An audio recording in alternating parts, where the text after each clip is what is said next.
Hello friends, welcome back to my channel visa convention. आज की इस वीडियो में हम डिटेल में डिस्कस करेंगे कि वीज़ा क्या होता है और वीज़ा की कौन कौन सी टाइप्स हैं। तो फ्रेंड्स, वीडियो शुरू करते हैं।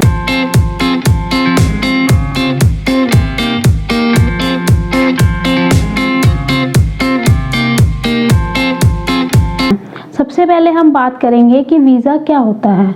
तो जब भी कोई पर्सन एक कंट्री से दूसरी कंट्री में ट्रैवल करना चाहता है, तो जिस कंट्री में उस पर्सन ने ट्रैवल करना है उससे एक परमिशन लेटर की ज़रूरत होती है।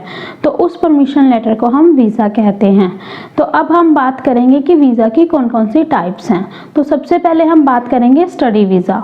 स्टडी वीज़ा के लिए जब भी कोई पर्सन हायर स्टडी के लिए डिप्लोमा, डिग्री या पीएचडी करने के लिए किसी दूसरी कंट्री में जाते हैं, तो उस टाइम में उसको स्टडी वीज़ा के लिए अप्लाई करना होता है। नंबर सेकंड पे हम बात करेंगे स्पोर्ट्स वीज़ा। इस वीज़ा में जो भी स्पोर्ट्स पर्सन होते हैं अपनी कंट्री से बाहर किसी भी स्पोर्ट्स पार्टिसिपेशन के लिए जाते हैं, तो उन्हें स्पोर्ट्स वीज़ा दिया जाता है। जैसे कि for example Indian cricket team कहीं भी इंडिया से बाहर कोई भी मैच खेलने जाती है तो उन्हें स्पोर्ट्स वीज़ा इशू किया जाता है।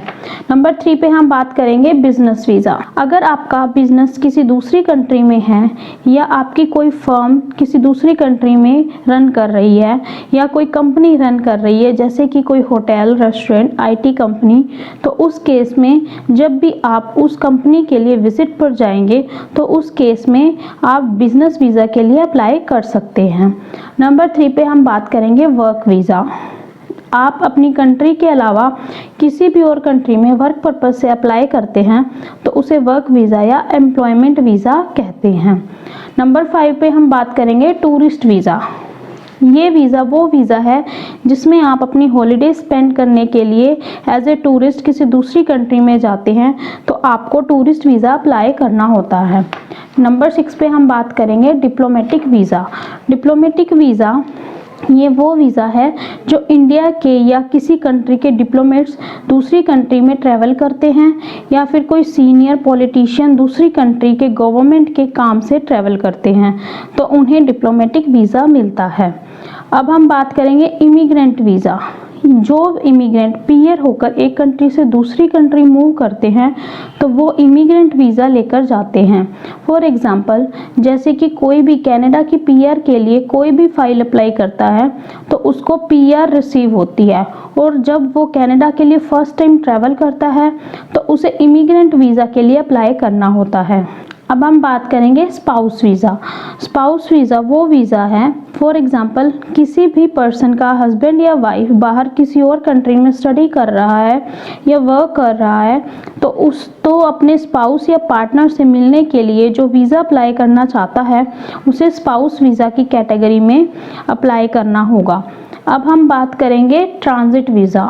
ट्रांजिट वीज़ा वो वीज़ा है जो बहुत ही कम टाइम पीरियड के लिए मिलता है, जैसे कि 24 घंटे या 48 घंटे। तो इस वीज़ा में जब भी आप कहीं ट्रैवल करते हैं उस ड्यूरेशन में आपके स्टॉप ओवर में एयरपोर्ट चेंज है या किसी एयरपोर्ट पर आपका स्टे 24 घंटे से ज़्यादा है, तो उस केस में आपको ट्रांजिट वीज़ा के लिए अप्लाई करना होता है। अब हम बात करेंगे medical visa.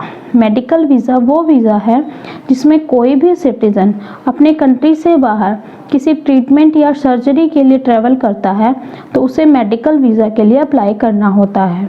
For example, India का मेडिकल सिस्टम काफ़ी सस्ता है, तो काफ़ी सारे गल्फ़ कंट्रीज़ के सिटीज़न इंडिया में अपना ट्रीटमेंट करवाने के लिए आते हैं, तो वो इंडिया का मेडिकल वीज़ा लेते हैं। तो ये थे मेन टाइप्स ऑफ वीज़ा। इसके अलावा भी कंट्री टू कंट्री कुछ और टाइप्स के वीज़ाज़ भी इशू किए जाते हैं।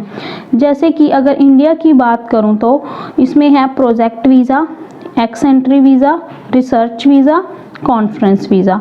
तो ये अलग अलग टाइप्स के वीज़ा हैं। सबसे पहले हम बात करेंगे प्रोजेक्ट वीज़ा। अगर आपने स्टील या पावर सेक्टर में इन्वेस्ट करना है तो आप प्रोजेक्ट वीज़ा लेकर आएंगे।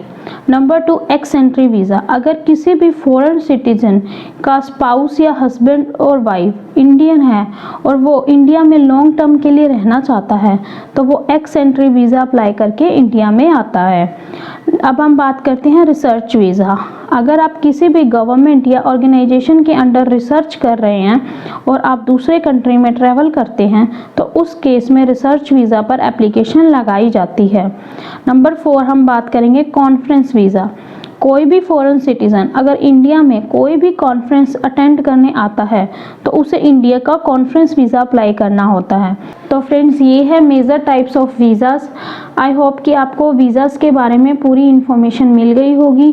अगर आपको मेरी वीडियो इन्फॉर्मेटिव लगी हो तो मेरे चैनल को ज़रूर सब्सक्राइब करें, वीडियो को लाइक करें, शेयर करें और बेल आइकन को प्रेस करें ताकि आपको इसी प्रकार की इन्फॉर्मेटिव वीडियोज़ की नोटिफिकेशन टाइम टू टाइम मिलती रहे। Thank you friends.